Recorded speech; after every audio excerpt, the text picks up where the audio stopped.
Assalamualaikum warahmatullahi wabarakatuh. Perkenalkan, saya Alfriana Damensari, mahasiswa program studi akuntansi dari Universitas Esa Unggul. Pada hari ini, saya akan memaparkan materi terkait pasar uang dan pasar modal. Namun, kita perlu mengetahui terlebih dahulu apa itu bank sentral dan bagaimana perannya terhadap sistem perekonomian nasional.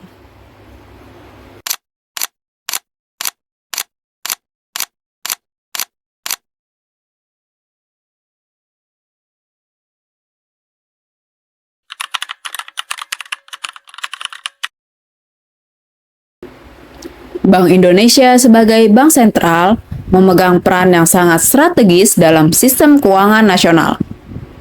Sesuai Undang-Undang Nomor 23 Tahun 1999, Bank Indonesia memiliki status sebagai lembaga negara independen yang bebas dari campur tangan pemerintah. Namun tetap melakukan koordinasi dengan pemerintah, DPR, OJK, dan lembaga lain dalam melaksanakan tugasnya. Tujuan utama Bank Indonesia adalah mencapai dan memelihara kestabilan nilai rupiah. Kestabilan ini memiliki dua dimensi penting, yaitu kestabilan terhadap harga barang dan jasa yang tercermin dari laju inflasi, serta kestabilan nilai tukar rupiah terhadap mata uang asing.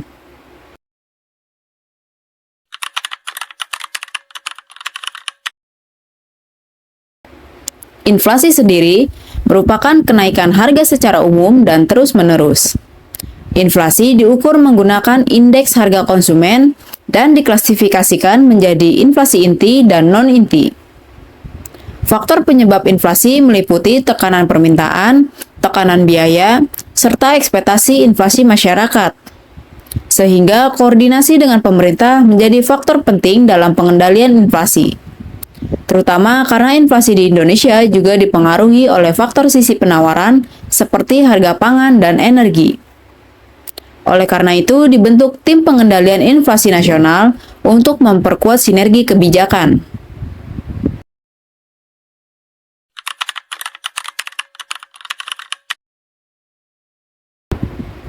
Dalam menjaga nilai tukar, Bank Indonesia menerapkan sistem nilai tukar mengambang yang dikelola agar tetap sesuai dengan nilai fundamentalnya.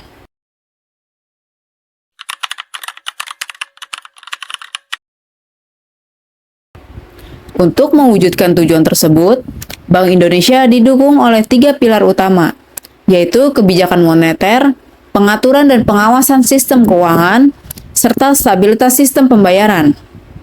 Ketiga pilar ini saling terintegrasi dalam menjaga stabilitas ekonomi secara keseluruhan.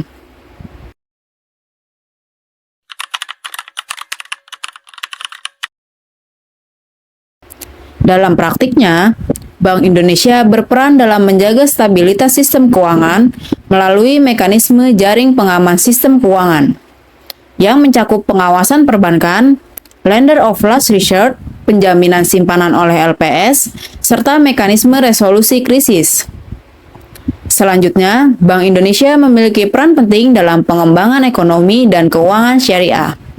Melalui cetak biru syariah, Bank Indonesia berperan sebagai akselerator, inisiator, dan regulator dalam mendorong ekosistem ekonomi syariah yang inklusif dan berkelanjutan. Selain itu, Bank Indonesia juga memiliki peran strategis dalam mendorong pengembangan UMKM melalui berbagai kebijakan dan program. Pertama, Bank Indonesia mendorong akses pembiayaan UMKM melalui kebijakan kredit, termasuk penguatan skema pembiayaan berbasis perbankan dan non-bank. Kedua, Bank Indonesia mendukung digitalisasi UMKM melalui program onboarding ke platform digital dan sistem pembayaran seperti QRIS. Ketiga, Bank Indonesia juga berperan dalam pengembangan kapasitas UMKM melalui pelatihan, pendampingan, dan integrasi dalam rantai nilai global. Hal ini penting agar UMKM tidak hanya bertahan, tetapi juga mampu naik kelas dan berdaya saing.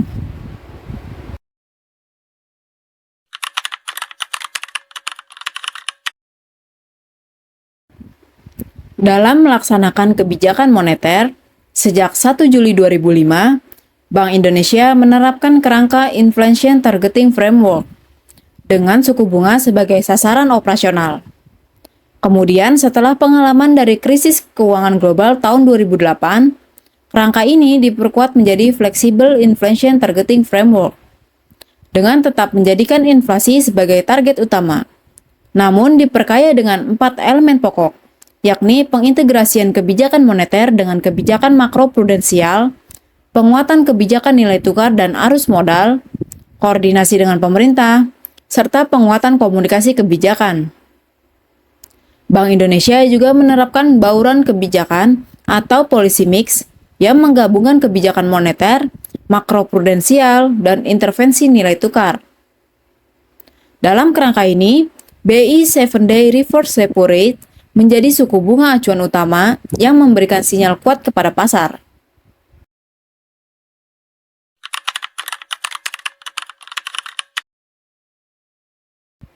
Salah satu instrumen paling penting dalam pelaksanaan kebijakan moneter adalah operasi di pasar uang.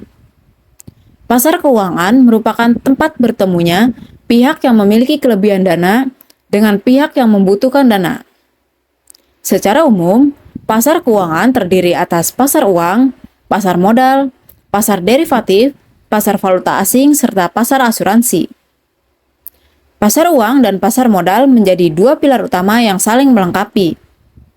Kedua pasar ini tidak terlepas dari peran penting bank sentral dalam sistem perekonomian Indonesia.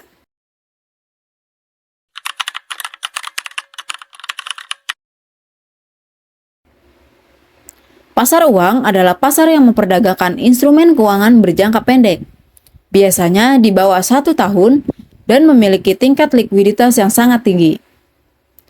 Aktor utama dalam pasar uang meliputi bank sentral, bank komersial, pemerintah, perusahaan, investor institusi, broker, serta dealer.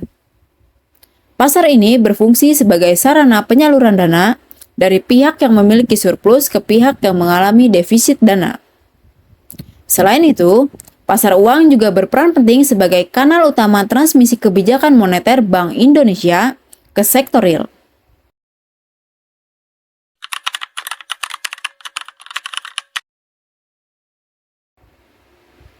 Pasar uang memiliki beberapa fungsi strategis, di antaranya fungsi likuiditas, fungsi penyaluran kebijakan, fungsi informasi, fungsi akumulasi kekayaan, serta fungsi alokasi kekayaan.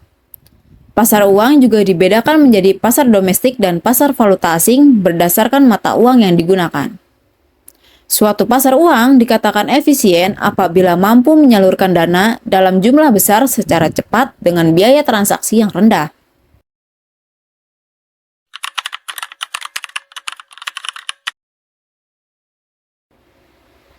Untuk mendukung pasar uang yang liquid, dalam, dan efisien, Bank Indonesia terus memperkuat financial market infrastructure, antara lain melalui BI RTGS untuk penyelesaian transfer dana secara real-time dan BI S4 untuk penyelesaian surat berharga. Bank Indonesia juga mengeluarkan berbagai regulasi, seperti ketentuan transaksi sertifikat deposito di pasar uang, kewajiban sertifikasi treasury, serta penerapan kode etik pasar bagi pelaku pasar. Pengembangan pasar keuangan nasional juga dilakukan melalui Strategi Nasional Pengembangan dan Pendalaman Pasar Keuangan pada tahun 2018 sampai 2024 yang disusun bersama Kementerian Keuangan dan OJK, serta melalui Blueprint Sistem Pembayaran Indonesia 2025. Strategi ini bertujuan menciptakan pasar keuangan yang dalam, liquid, efisien, aman, dan inklusif, sehingga mampu mendukung pembiayaan pembangunan nasional secara berkelanjutan.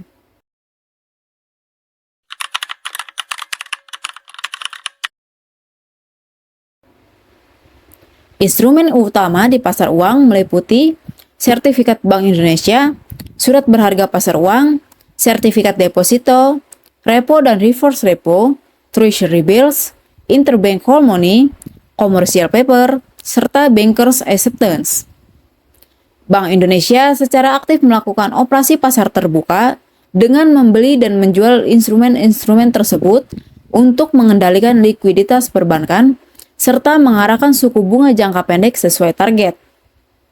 Selain itu, Bank Indonesia juga mengembangkan berbagai instrumen pasar uang seperti Jakarta Interbank Offer Rate dan Jakarta Interbank Spot Dollar Rate sebagai referensi suku bunga dan nilai tukar.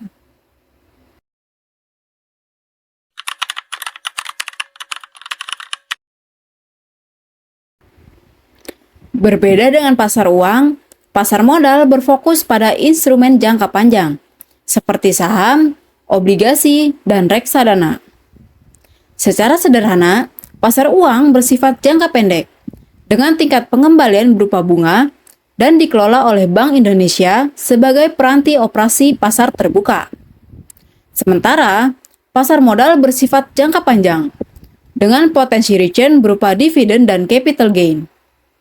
Dikelola oleh Bursa Efek Indonesia beserta perusahaan efek, serta berfungsi sebagai alternatif pendanaan bagi perusahaan dan sarana investasi bagi pemilik modal.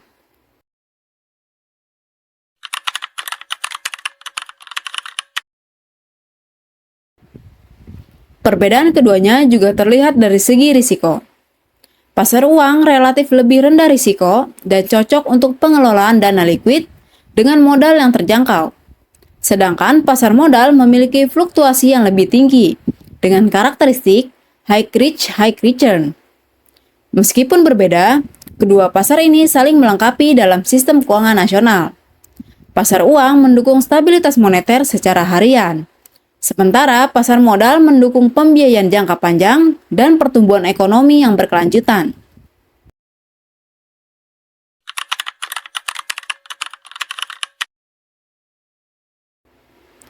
Pasar modal diawasi oleh OJK, dengan Bursa Efek Indonesia sebagai lembaga bursa, Kustodian Sentral Efek Indonesia sebagai lembaga depositori, serta Clearing dan Penjaminan Efek Indonesia sebagai lembaga clearing. Perkembangannya terus didorong melalui digitalisasi dan penerapan standar internasional pasca krisis 2008, termasuk reformasi pasar derivatif sesuai komitmen G20.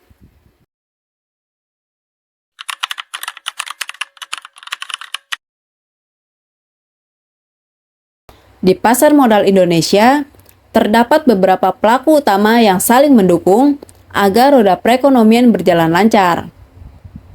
Pertama ada emiten, yaitu perusahaan yang menerbitkan saham atau obligasi untuk mencari dana. Kedua ada investor, orang atau institusi yang menanamkan modalnya dengan harapan mendapatkan keuntungan. Ketiga, ada perantara perdagangan efek, seperti broker atau pialang yang membantu transaksi jual beli.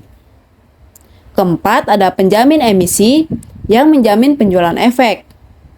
Serta ada wali amanat, perusahaan surat berharga, perusahaan pengelola dana, serta berbagai lembaga penunjang lainnya seperti kustodian dan kantor administrasi efek yang mendukung kelancaran proses transaksi.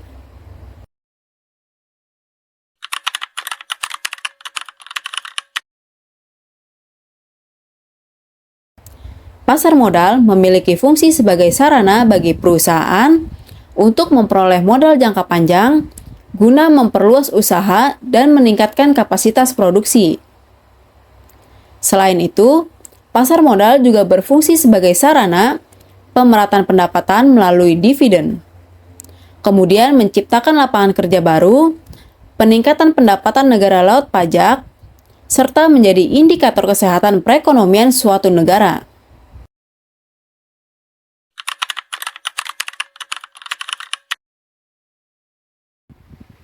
Meskipun pasar uang Indonesia masih memiliki karakter yang tersegmentasi, Bank Indonesia terus mendorong pendalaman pasar melalui modernisasi infrastruktur, digitalisasi transaksi, standarisasi instrumen, dan perluasan basis investor untuk menciptakan pasar yang terintegrasi, efisien, dan liquid.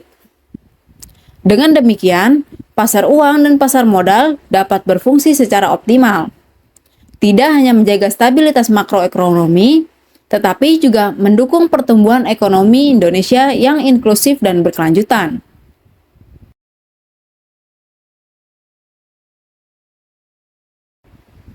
Sekian pemaparan materi saya hari ini. Semoga apa yang saya sampaikan bisa bermanfaat bagi kita semua. Wassalamualaikum warahmatullahi wabarakatuh.